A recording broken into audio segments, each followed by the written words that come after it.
911 Ռադիո Արևիկի եթերում 911 հաղորդաշարն է, բարի օր հարգելի ունկնդիրներ։ Ամեն շաբաթ, երեքշաբթի և հինգշաբթի օրերին Ռադիո Արևիկում արտակարգ իրավիճակների նախարարության անմիջական մասնակցությամբ մենք զրուցում ենք արտակարգ իրավիճակների, դրանց առաջացման պատճառների և հետևանքների շուրջ և լսում խորհուրդներ մասնագետից։ Այս հաղորդմանը խոսելու ենք պոչամբարների և դրանց բացասական կողմերի մասին։ Ստուդիայի մեջ ինքնաժամային կառավարման պետական ակադեմիայի ռեկտոր, փրկարար ծառայության գեներալ-մայոր Համլետ Մաթևոսյանը։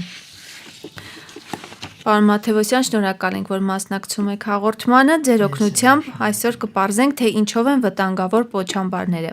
Սկսենք ամենապարզ հարցով. ինչ է պոչամբարը և ինչ նպատակով է այն կառուցվում։ Բնակիչներին հասկանալի լինելու համար այդ պոչամբարը նայենք ինչից է բաղկացած։ Պոչ եւ ամբարել բառերից, ինչպես ասենք ջրամբարը, ջուր ամբարել։ Փաստորեն ջրամբարը մի վայր է, որտեղ ջուրն ես ամբարում, պոչամբարն էլ մի վայր է, որտեղ պոչերն ես ամբարում։ Բայց այստեղ պոչ ասելով մենք հասկանում ենք թափոնները, որոնք իրենց մեջ պարունակում են վտանգավոր նյութեր, եւ այդ թափոնները եթե մենք չամբարենք, ապա բնությանը եւ ընդհանրապես շրջակա միջավայրին շատ մեծ վնաս կարող ենք հասցնել։ Առաջնահերթ խնդիրներից մեկը դա շրջակա միջավայրի պահպանությունն է, որի նպատակով այդ թունավոր նյութերը, թափոնները հավաքվում են հատուկ կառուցվածքներում, որոնք կոչվում են պոչամբարներ, այսինքն նրանք նման են ջրամբարներին եւ նման չեն ջրամբարներին։ Տեղեր կա, որ պատնեշներ կան, պատվարներ կան, տեղեր կան պատվարներ չկան, նայած ինչ տարածքում եւ ինչ պոչերի համար է դա կառուցված, բայց պոչամբարը հիմնականում նրա համար է, որպեսզի կարողանանք այդ արտադրական թափոնները թունավոր հավաքել ու ամբարել կոնկրետ ինչ-որ տեղերում։ Պետք է նշեմ, որ բացի այն, որ նրանք պոչեր են, այսինքն ունեն թունավոր նյութեր, նշենք նաև, որ այդ թունավոր նյութերի մեջ կան նաև այնպիսի նյութեր, որոնք շատ արժեքավոր են, բայց այսօր մենք չունենք այն տեխնոլոգիաները, որ կարողանանք դրանք կորզել եւ օգտագործել տնտեսության զարգացման նպատակով, սակայն չի էլ կարելի դրանք թողնել, որ կորչեն, որովհետեւ զարգացումը կբերի նրան, որ նման տեխնոլոգիաներ կմշակվեն եւ հետագայում մենք կարող ենք նաեւ այդ պոչերից ստանալ շատ կարեւոր նյութեր, որոնք կօգտագործվեն տնտեսության մեջ։ Ինչ հիմնական խնդիրներ է լուծում պոչամբարը, պարոն Մաթևոսյան։ Գիտեք, ես որ նշեցի, կարելի է 3 հիմնական խնդիր կարող ենք առանձնացնել։ Առաջին խնդիրը այն է, որ այդ թափոնները հավաքում ենք ինչ-որ միտեղ, որպեսզի մենք շրջակա միջավայրին վնաս չպատճառենք։ Երկրորդ խնդիրն այն է, որ մենք կարողանում ենք պահպանել այն հազվագյուտ նյութերը, մետաղները հատկապես, որոնք որ հետագայում կարող են կորզել եւ տնտեսության մեջ օգտագործել, այսինքն մենք չենք վերացնում այս հարստությունը, որտեղ նրա մեջ իրոք կա հարստություն։ Եվ երրորդն այն է, որ մենք պոչամբարը կառուցելով պաշտպանում ենք բնակչությանը թունավոր նյութերի ազդեցությունից։ Մենք բնակչություն ասելով հասկանում ենք եւ մարդկանց, եւ տնտեսությունը, եւ գյուղատնտեսությունը, եւ ընդհանրապես սոցիալական մյուս բոլոր ոլորտները։ Պարոն Մաթևոսյան, Հայաստանում մոտավորապես քանի պոչամբար կա, որոնք են գործում եւ որտեղ են դրանք գտնվում։ Գիտեք, Հայաստանը շատ հետաքրքիր է այս հանքավայրերի տեսակետից, որովհետեւ մենք 570-ից ավելի հանքավայրեր ունենք։ Իհարկե 570-ի մեջ պետք է նշել, որ 43-ն են մետաղական, 24-ը դա հանքային ջրեր են եւ 44-ը քաղցրահամ ջրեր են, մնացածը պարզ է, որ քարի եւ այլնի ավազ, քար եւ այլն, այսպիսի նյութեր են, բայց այն պոչամբարները, որոնց մասին մենք խոսում ենք, նրանք նախատեսված են այս մետաղական հանքավայրերի եւ հարստացուցիչ ֆաբրիկաների թափոնները պահելու համար, որոնք որոշակի տարածություն տեղափոխվում են, իհարկե նրանք կառուցվում են մոտիկ ֆաբրիկաներին, բայց նաև պահպանելով որոշակի անվտանգության խնդիրներ եւ նրանց թափոնները տեղափոխվում են այդտեղ։ Սա ընդհանուր հանքերի մասին։ Եթե մենք նայենք, թե քանի մետաղական բան ենք մշակում, դա 130 է մոտավորապես, որոնց տեսակների մեջ 25 տեսակն է, որ մենք մշակ, այսինքն ունենք 130 տեղ մշակելու, բայց 25 բանով։ Ինչ վերաբերում է պոչամբարների թվին, մենք ունենք 23 պոչամբար Հայաստանի տարածքում, որից 8 պոչամբարը չի շահագործվում։ Ես պետք է ասեմ, որ դիտավորյալ եմ շեշտում չշահագործվող պոչամբարի մասին, որովհետև եթե պոչամբարը չի շահագործվում, դա նշանակում է, որ անձնակազմ չկա, դա նշանակում է, որ ծախսեր չեն կատարվում, դա նշանակում է, որ ինքը կարող է դառնալ վտանգավոր, անտեսվել մարդկանց կողմից եւ այլն եւ այլն։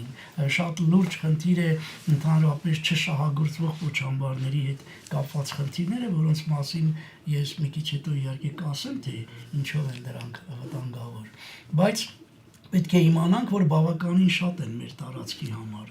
փաստորեն մենք ունենք մոտ 29,000 քառակուսի կիլոմետր տարածք եւ 24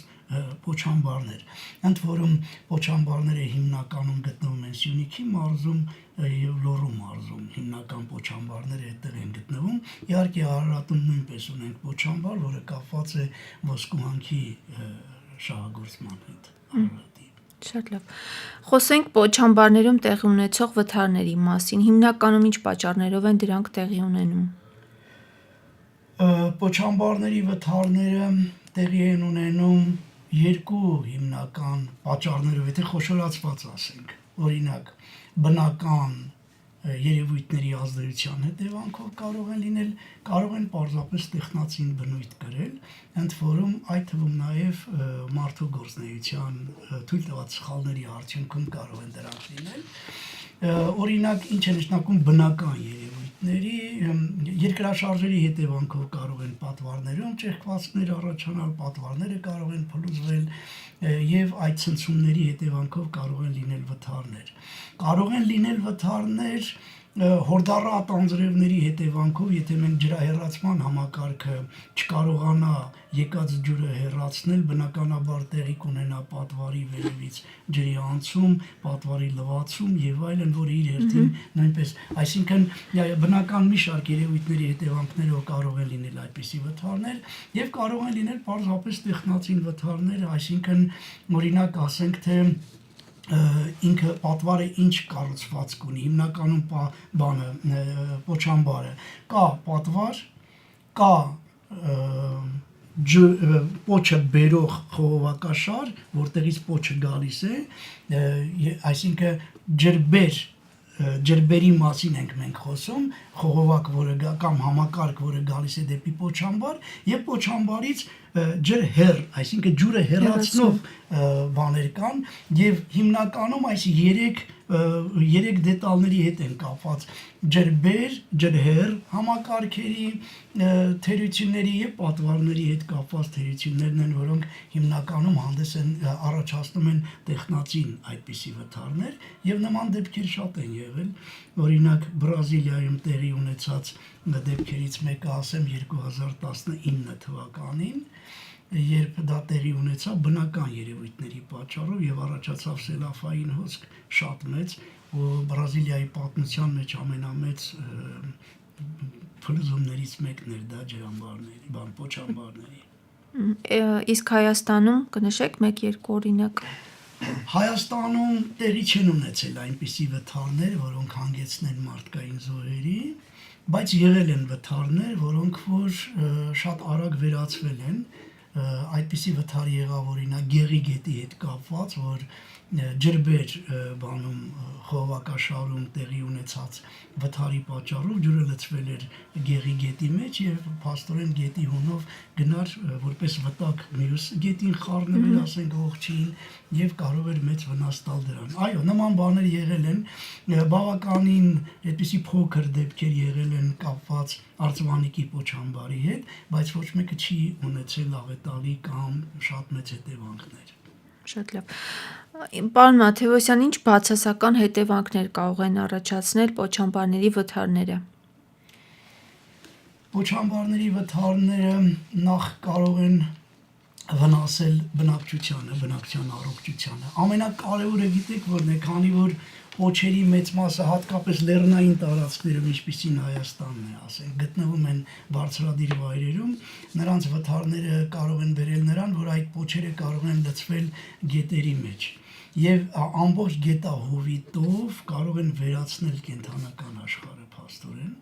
եւ կարող են նաեւ վերացնել այն բույսերը, որտեղ որ չէ որ այդ ջրերը նաեւ օգտագործում են ոռոգման նպատակով, նաեւ այդ բույսերը եւ գետի հովիտով հանդերձ կարող են ընդհանրապես շատ մեծ վնաս տալ, հատկապես կենսաբազմազանությունը կարող են վերացնել, որտեղ թե բուսական աշխարհը, թե կենդանական աշխարհը այս ճանապարհին կարող է վերանալ։ Հետևաբար ամենամեծ խնդիրներից մեկը դա շրջակա միջավայրի վնասումն է, բայց եթե մենք հաշվի առնենք, որ այդ գետերն էլ գնում լցվում են մեկ ուրիշ գետերի մեջ, նրանք էլ մեկ ուրիշ գետերի մեջ, ապա բնականաբար կարող են դառնալ այո, նույնիսկ անդրսահմանային երկրի սահմաններից կարող են դուրս գալ նման ուժեղ վտանգներ կան։ Նրանք կարող են ազդել բնակչության վրա, որտեղ բնակիչը ինքը նույնպես կարող է թունավորվել, այստեղ պետք է ասեմ, որ պոչերի մեջ շատ են ծանր մետաղները, որոնք որ շատ վտանգավոր են առողջության համար։ Գյուղատնտեսական կենդանիներին կարող են վնասել եւ ընդհանրապես տնտեսության մի շարք ենթակառուցվածքների կարող են շատ մեծ վնաս հասցնել։ Իսկ այդ հետևանքներից խուսափելու համար անվտանգության ապահովման ուղղված ինչ հիմնական միջոցառումներ են իրականացվում։ Գիտեք, եթե մենք նայենք այն հիմնական կառույցները, որոնց մասին ես խոսեցի, այսինքն այնպես անենք, որ ջրբեր համակարգում կառույցներում վթարներ չլինեն։ Այդ վթարները մենակ վթար չեն, խցանումներ էլ կարող են լինել։ Օրինակ ջրհեռի դեպքում, տեսեք Երևան քաղաքը, եթե մենք վերցնենք, բոլորս քայլում ենք փողոցներում, տեսնում ենք հորդարատ անձրևներ են լինում եւ անձրևաջրերը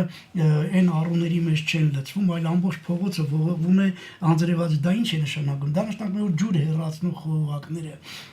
ժամանակի ընթացքում լցվել են, ինքը չի կարողանում այդքան ջուր հեռացնել եւ ավել ջուրը նույն ձևի պոչամբարների ջրհեռն է։ Եթե պոչամբարի ջր հեռացնող խողովակաշարում լինեն խցանումներ եւ ուզում եմ ասել պարտադիր չի որ չգիտես ինչ վթարներ լինեն, կարող են պարզապես խցանումներ լինել, որը որ ջրի հեռացման բանը չկարողանա ապահովել ծավալը անհրաժեշտ ու տեղի ունենա պատվարի լվացում փաստորեն եւ լանջերի լվացում այդ նյութերով, որոնք արդեն վնաս կհասցնեն։ Նույնը վերաբերում է ջրբերին, օրինակ քիչ առաջ ես օրինակ բերեցի Գեղի գետի հետ կապված, որ այստեղ ջրբերի խողովակների մեջ եղած այս թերություններն էին եւ ամենակարևորը պատվարները։ Ու դրա համար կա նաեւ ուրիշ մի հետաքրքիր բան պոչամբարների հետ կապված, պոչամբարները լցնելու տեխնոլոգիա գոյություն ունի։ Եթե մենք ջրամբարները լցնելու այդպիսի ցայտուն տեխնոլոգիա չունենք, փակում ենք եւ լցնում, հետո սկսում ենք ջրի մակարդակ կարգավորել, ապա պոչամբարները ունեն լցնելու տեխնոլոգիա, այսինքն հերթականություն։ Ինչ ձևի լցնել։ Ստուգել արդյոք այդ հորիզոնականը, որքանով է հորիզոնական, փոխել հորիզոնականի դիրքը, եթե փոխում ենք, պատվարում ավելացում պետք է գնա։ Հասկանում եք, այս տեխնոլոգիայի խախտումներ չպետք է լինեն։ Հենց այս խախտումներն են, որոնք տեխնոլոգիական տեխնացին վթարներ են առաջացնում, այդ որ պատվարների մասին խոսում էի, նաև այսպիսի խախտումներ են առաջացնում։ Հիմնական միջոցառումները սրանք են եւ այստեղ պետք է նաեւ տեսնել թե ասենք կառուցման ժամանակ եթե մենք ուզում ենք կառուցել պետք է իմանալ այդ տարածքում ինչպիսի անձրևներ են լինում նաեւ վիճակագրական տվյալները հորդառատ անձրևների դեպքում ինչ քանակությամբ ջրեր են շարժվում եւ այդ քանակությամբ ջրերը եթե հանկարծ լցվեն պոչամբարի մեջ վերևից եկող ջրերը այդ ջրերը կարող ենք արդյոք հեռացնել թե չէ եւ ինչպիսի հասկանում եք այսպես շատ այսպես ասած համալիր խնդիրներ պետք է լուծվեն, որպեսզի այս անվտանգությունը ապահովվեն։ Պարոն Մաթևոսյան, դուք ասացիք, որ վտանգավոր են նաև չշահագործվող պոչամբարները, կբացատրեք ինչու։ Ես ասացի եւ մի հատ պատճառ բերեցի, որ ծախսերն են քիչ կատարվում, հետեւաբար անվտանգության վրա այդ ընթացքում ծախսեր չեն կատարվում, բայց շահագործվողը շատ վտանգավոր է ինչով։ Տեսեք, երբ որ կոնսերվացվում է, այսինքն նախապատրաստում ենք նրա չշահագործումը, այն ծածկվում է հողով։ Հիմա մտովի պատկերացնենք, որ այդ հողի շերտը 30-40 սանտիմետր է։ ժամանակի ընթացքում այդ հողը սկսում են նստել եւ այլն եւ այդտեղ բուսականություն է առաջանում։ Մարդիկ կարող են այստեղ անասուններ արածացնել, օրինակ արոտավայր դարձնել, առանց հասկանալու, որ այդ բույսերի մեջ կարող են ներթափածած լինել ծանր մետաղներ։ Եվ հետո այդ ծանր մետաղները անցնեն անասունին։ Եվ կաթի մեջ կարող է առաջանալ եւ հասկանում եք որ սննդամթերքի տարբեր տեսակներ օգտագործելու դեպքում մարդը կարող է թունավորվել այսպիսի մետաղներով, չգիտակցելով որ այնտեղ այս գործընթացը անել չի կարելի։ Եթե մի քիչ ավելի կոպիտ ասեմ, նույնիսկ կան տարածքներ, հիմա չշեշտեմ կոնկրետ տեղեր, բայց ես ինքս տեսել եմ եւ բարձրացել ենք մենք այդ հարցերը որ չանեն, մարդիկ նույնիսկ տեսնելով որ դե ուղիղ տեղ է, փխրուն հող է, կողքից գետն է գնում, կարող են այստեղ բոստանային կուլտուրաներ մշակել, չմտածելով թե հետո ինչի կարող է դա բերել, չեմ խոսում այգիների մասին, որ ընդհանրապես այգի չի կարելի գցել։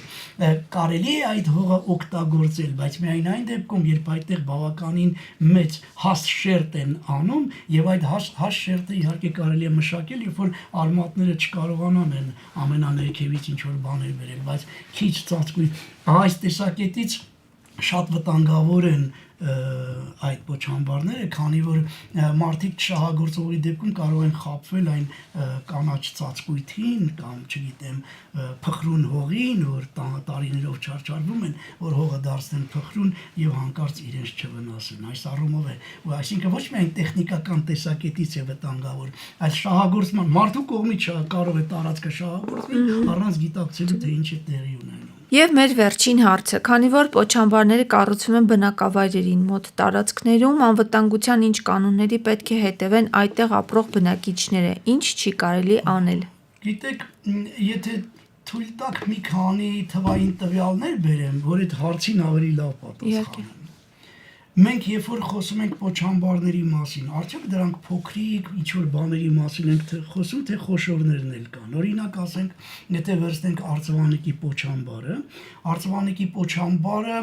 այնտեղ ամբարված է 300 միլիոն տոննա պոչ։ 300 միլիոն տոննա։ Դուք պատկերացնում եք ինչի մասին եմ խոսում։ Եվ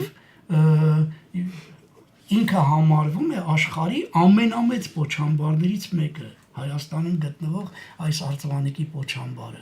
եւ բնականաբար այդ հսկայական քանակության պոչերը եթե հանկարծ բան լինեն ինչպիսի վտանգ կարող են իրենք ներկայացնել ընդհանրապես երկրորդը ասենք թե թեղուտինը նախատեսված է 170 միլիոնի Ագարակը 3 պոչամբարներ ունի, որոնցից մեկը 40 միլիոն է,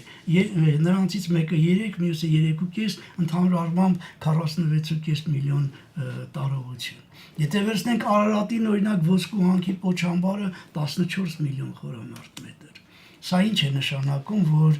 նման պոչերի գնալը ինչպիսի վնասներ կարող է ընդհանրապես պատճառել։ Եվ բնակելի տարածքների մասին Մի դեպքում պոչերը կարող են լցվել գետահովիտները եւ մեծ վնաս տալ, օրինակ այդպիսի դեպք եղավ Բրազիլիայում 2011 թվականին 29 մարզով վեցի ժամանակ Բրազիլիայում համարվում է խոշոր վթարներից մեկը,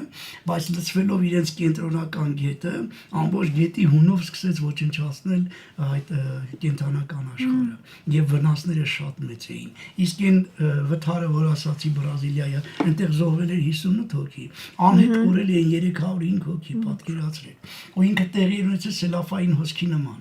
Եվ այդ 305 հոգուն որպեսզի փնտրեին, մի քանի շաբաթ փրկարարական աշխատանքներ են կատարվել, այսինքն միայն որոնողափրկարարական աշխատանքների վրա հսկայական ծախսեր ու ներդրումներ էին կատարել։ Ահա այս նկարագրությունը, որը ես հիմա տալիս եմ, ինչպես օրինակ ասենք թե Ղազախստանում, երբ որ ոսկու հանքերում եղավ, նրա ծախսերը հասան իրենց իհարկե դրամական միավորով 1 միլիարդի հասան, որ կարողանային միայն հետևանքները վերացնել։ Այնպես որ մենք այստեղ պետք է շատ ուշադիր նայենք այս պոչերը դեպի ուր են գնում։ Օրինակ ասենք թե մենք Արծվանիկի այս հսկայական պոչամբարի հետևանքով շատ լավ է, որ մենք գետերի հուների թունավորումներ չենք ունենում։ Նա պարզապես կարող է վտանգ սպառնալ Կապանի օդանավակայանի դեպի Արծվանիկ այդ հատվածում որոշակի բնակելի տարածքների, կարող է վտանգավոր լինել բնակչության համար, բայց դեպի այդ շրջակա միջավայրային հսկա վնասները այստեղից չի կարող տեղի ունենալ, ինչը որ տեղի ունեցել Բրազիլիայում։ Մյուս կողմից էլ, եթե մենք նայենք օրինակ, որ Քաջարան-Կապան հատվածում մենք ունենք այդպիսի չշահագործվող պոչամբար ունենք, եւ այդ հատվածում էր այն, որ ես ձեզ ասում եմ, այստեղ պետք է հսկողության տակ դրվի, որ բնակիչները նման բաներից վնասներ չունենան։ Պարոն Մաթեոսյան, շնորհակալ եմ զրույցի եւ օգտակար խորհուրդների համար։ Ես էլ եմ շնորհակալ։ Ռադիո Արևիկի հարգելի ունկնդիրներ, դուք լսում եք 911 հաղորդաշարը, իմ հյուրն է Ճգնաժամային կառավարման պետական ակադեմիայի ռեկտոր, փրկարար ծառայության գեներալ-մայոր Համլետ Մաթեոսյանը, զրույցը վարեց Տաթևիկ Շատյանը։ 911